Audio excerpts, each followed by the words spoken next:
The heat in Djibouti hit like a physical force.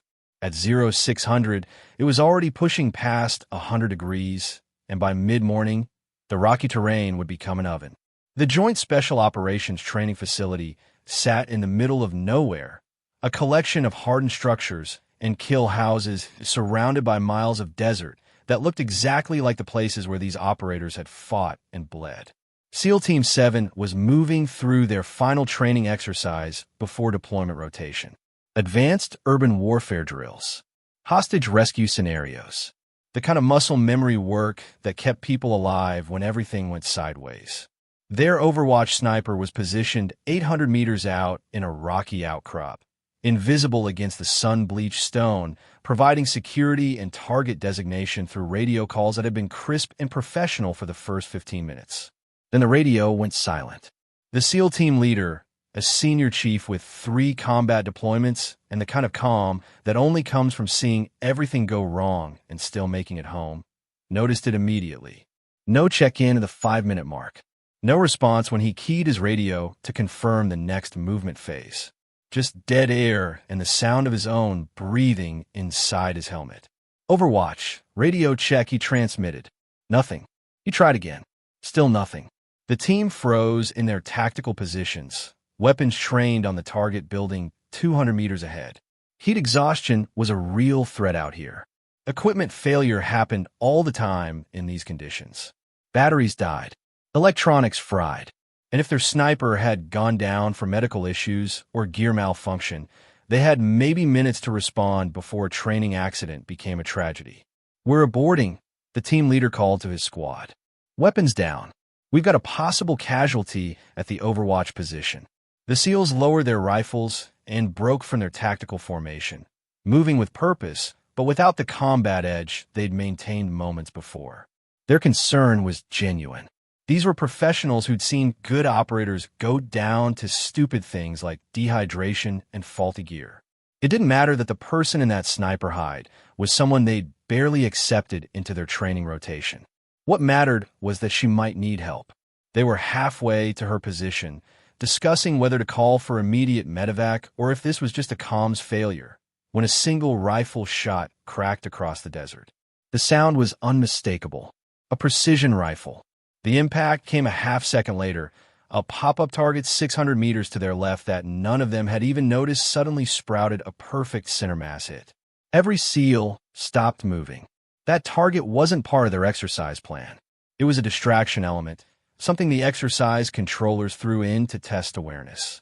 And their supposedly incapacitated sniper had just eliminated it with a shot that spoke of absolute confidence and zero hesitation.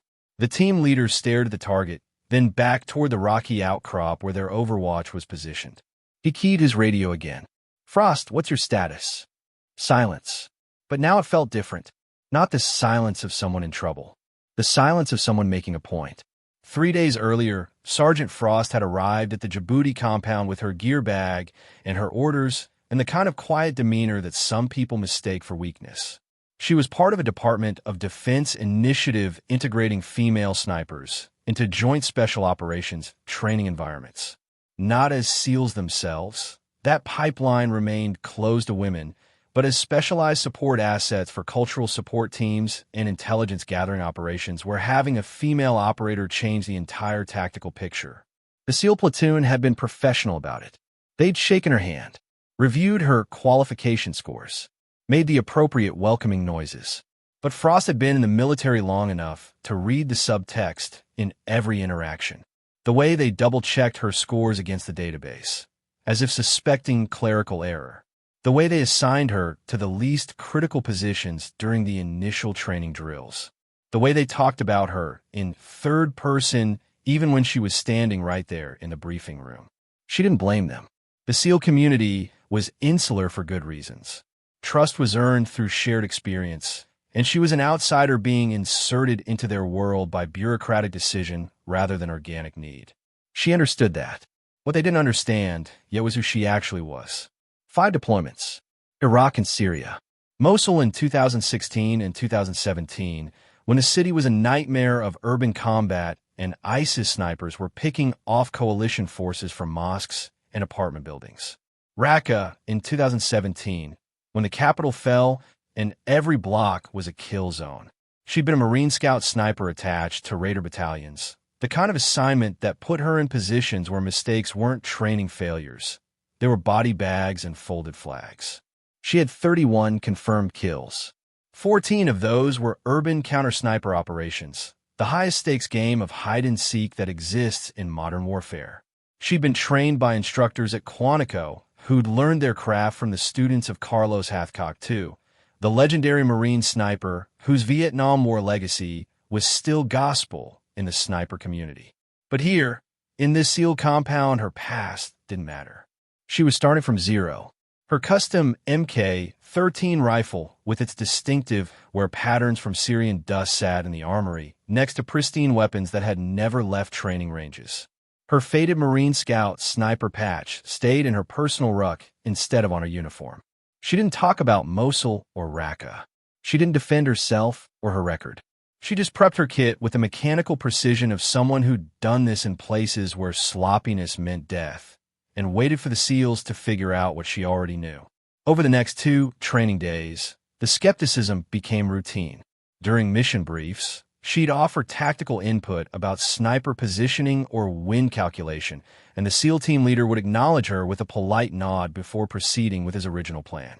When she corrected a junior SEAL's windage calculation during a pre-mission equipment check, he thanked her and then immediately walked over to a senior team member to verify the correction, as if her expertise needed a second opinion. The platoon started calling her Observer instead of Overwatch in their informal radio chatter. It was a subtle distinction that most people wouldn't even notice, but Frost heard it clearly. Observer meant passive. Overwatch meant active protection. The linguistic shift told her exactly where she stood in their mental hierarchy. During a night drill, she designated 3 infrared targets for the team to engage. Every single designation was verified by a second spotter before the SEALs acted on her information. Those extra seconds of verification could mean the difference between mission success and catastrophic failure in real combat, but the SEALs didn't trust her enough to move on her word alone. She noticed everything: the small disrespects, the institutional doubt, the way they gave her the easy assignments as if she needed training wheels. And she said nothing, just continued performing her role with flawless precision, checking wind conditions with the unconscious frequency of someone who'd learned to read terrain the way most people read street signs. The night before the major exercise, the SEAL team leader briefed her on her assignment. Basic Overwatch, he said, his tone friendly but condescending in the way that well-meaning people often are when they're trying to be helpful to someone they've underestimated. Just call out what you see. We'll handle the hard calls. Frost nodded. Roger that. She didn't tell him that she'd handled calls in Mosul that would make this training exercise look like a video game. She didn't mention the ISIS sniper cell she'd eliminated in Raqqa while they were systematically targeting a SEAL unit operating in her sector. She just accepted her assignment and went to prep her gear. The exercise began at 0600 with the kind of brutal heat that made movement exhausting before the sun even cleared the horizon. Frost settled into her rocky outcrop 800 meters from the kill house compound, checking her sight lines and wind indicators with practiced efficiency. Her job was simple: provide overwatch, call threats, mark targets. Standard work for a sniper of her caliber, though the SEALs had made it clear they expected her to struggle with even this basic role. For the first 15 minutes, she performed exactly as assigned. Crisp radio calls, clear target designations, professional and unremarkable. The SEALs moved through their assault plan with the synchronized precision of operators who'd trained together for months, and Frost tracked their movement through her scope while monitoring the OPFOR role players who were simulating enemy resistance. Then the exercise controller's voice came through everyone's radio with an unscripted variable: simulated IED threat on primary approach. SEAL element, reroute to secondary access point. The SEALs adjusted immediately, pivoting to an alternate route that would bring them through a narrow choke point between 2 elevated positions. From ground level, it probably looked fine. The team was focused forward on their objective, clearing corners and maintaining tactical spacing. But from Frost's elevated position 800 meters out, The problem was instantly obvious. The secondary route put the SEALs directly into a kill zone.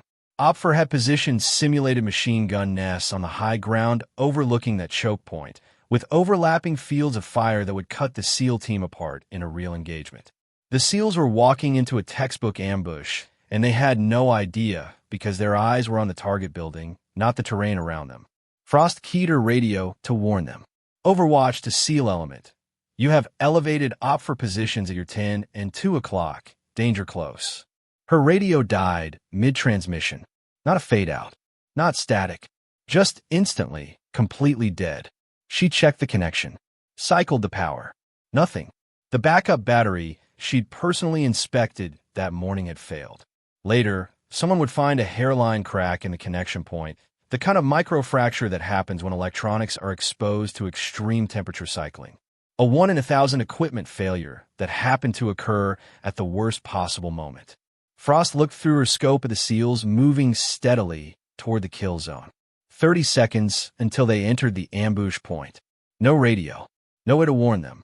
In a real combat situation, this would be the moment where people died because of equipment failure and bad luck. She ran through her options in the 3 seconds she had available. Fire a warning shot into the dirt near them. But that might cause confusion and make them think they were under fire from an unexpected direction. Wave them off, but they couldn't see her from their position and wouldn't be looking anyway. Accept that this was just a training exercise and let them walk into the ambush so they could learn from the mistake. Or she could do what she'd been trained to do in Mosul when the radios failed and ISIS fighters were moving into position. She could solve the problem with precision rifle fire.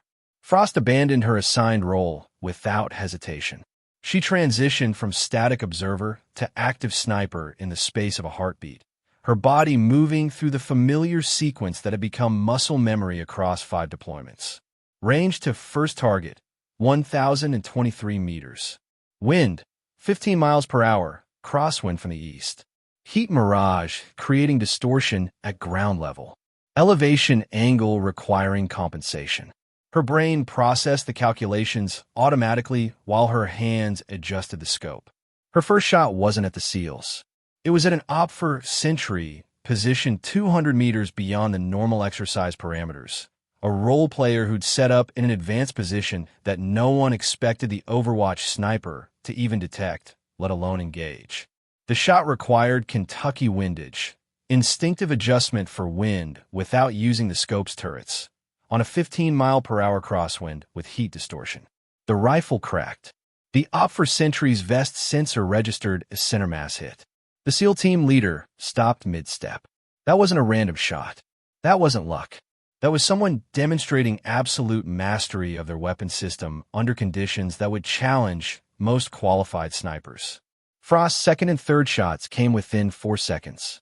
2 more OPFOR positions eliminated with precision that had the exercise controllers frantically checking their score sheets and trying to figure out what was happening. These weren't easy targets. These were elevated, partially concealed positions that required reading terrain and understanding exactly where a defender would position themselves for maximum tactical advantage. The SEALs had stopped moving entirely. Not because they were confused. Operators at this level didn't freeze from confusion. They stopped because they recognized what was happening. Someone was clearing their problem set before they'd even identified the problem. Someone was demonstrating a level of skill that made their skepticism look foolish. By the time the SEALs reached the would-be ambush point, 5 OPFOR role players had been tagged with sim rounds. Each hit was center mass. Each shot had come from angles that should have been impossible from Frost's assigned position. The team leader stared at the eliminated targets, then keyed his radio to the exercise controller. Who the hell is our Overwatch? There was a pause. Then the exercise controller's voice came back, and Frost could hear it through the SEAL's external speakers from her position 800 meters away. That's Sergeant Frost, Marine Scout Sniper. 5 deployments, Iraq and Syria. Mosul 16, Raqqa 17. 31 confirmed kills, 14 in urban counter-sniper operations. She's the one who took out the ISIS sniper cell that had your sister squadron pinned down in Syria 2 years ago. The silence that followed wasn't shame. SEALs didn't do shame. It was recalibration.